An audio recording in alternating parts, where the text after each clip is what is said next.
আসসালামু আলাইকুম ওয়া রাহমাতুল্লাহি ওয়া বারাকাতুহু। ইন্নাল হামদালিল্লাহি ওয়াহদা ওয়াসসালাতু ওয়াসসালামু আলা মান লা নাবিয়্যা বা'দা আম্মা বা'দ। আউযু বিল্লাহি মিনাশ শাইতানির রাজীম। বিসমিল্লাহির রহমানির রহিম। ওয়াল আসর ইন্নাল ইনসানা লাফি খুসর ইল্লাল্লাযীনা আমানু ওয়া আমিলুস সালিহাত ওয়া তাওয়াসাউ বিল হাক্কি ওয়া তাওয়াসাউ বিস সাবর।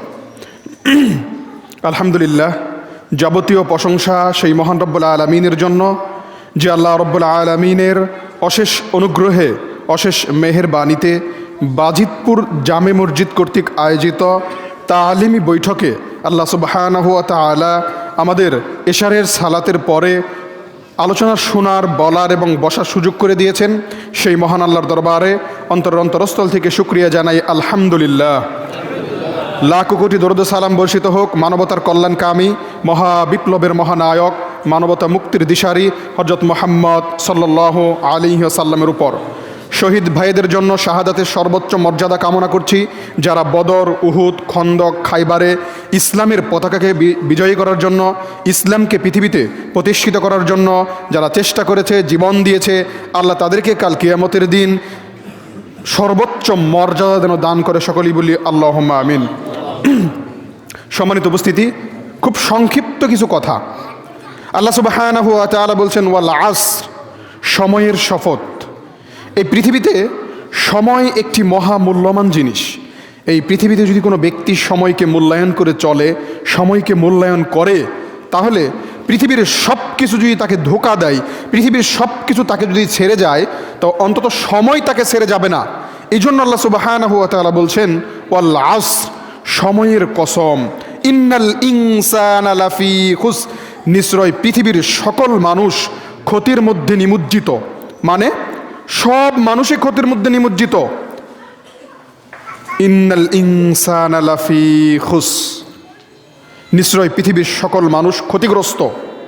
ইল্লাল্লাযীনা আমানু, ওই সকল মানুষ ব্যতীত। কারা? ইল্লাল্লাযীনা আমানু, যারা আল্লাহর উপর ঈমান এনেছে, আল্লাহর উপর বিশ্বাস করেছে। আমানতু বিল্লাহ, যারা বলে আমরা আমাদের রব আল্লাহ, যারা এই কথা বলে, স্বীকৃতি দেয়।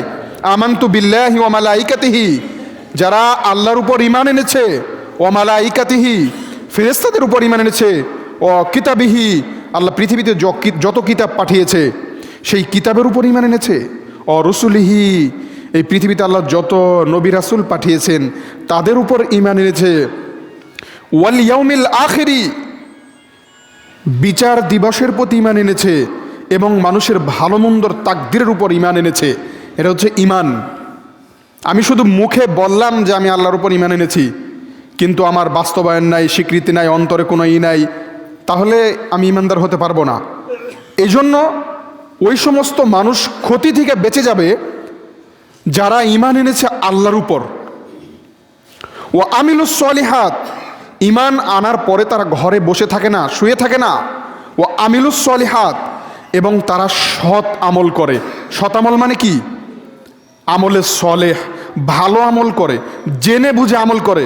আল্লাহ সুবহানাহু ওয়া তাআলা সূরা আল কাহফের 3 এবং 4 নম্বর আয়াতে বলছেন উল হাল নুনাব্বিউকুম বিল আকসারিনা আমালা আল্লাযীনা দাল্লা সাইয়ুহুম ফিল হায়াতিদ দুনিয়া ওয়া হুম ইয়াহসাবুনা আন্নাহুম ইহসিনুনা সুনা। আমি কি তোমাদেরকে ওই সমস্ত লোকদের সংবাদ দেব না?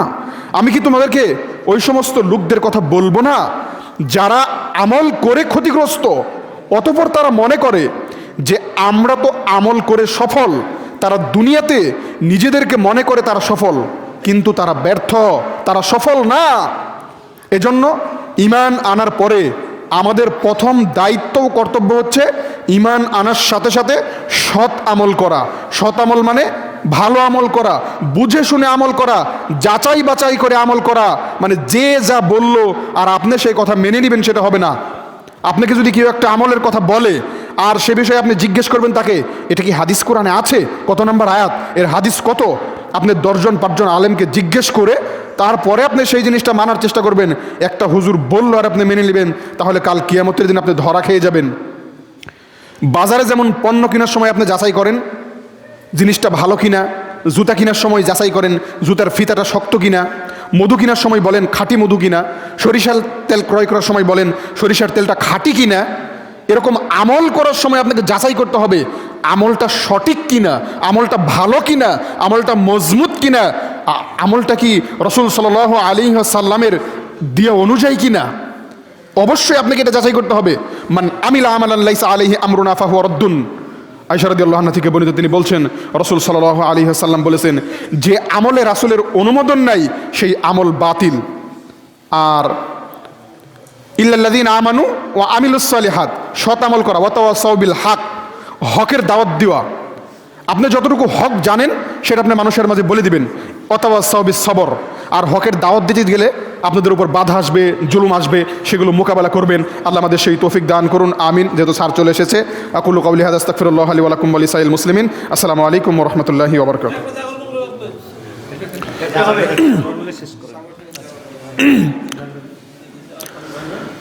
সাবধানে থাকি ও মুমিন, ঈমান রাখা দায়। সাবধানে থাকি ও মুমিন, ঈমান রাখা দায়। কিয়ামতের আলামত ভাবে বোঝা যায়, কিয়ামতের আলামত ভাবে বোঝা যায়। সাবধানে থাকি ও মুমিন, ঈমান রাখা দায়। সাবধানে থাকি ও মুমিন, ঈমান রাখা দায়। কি লিখব ভাই বাংলার বাণী,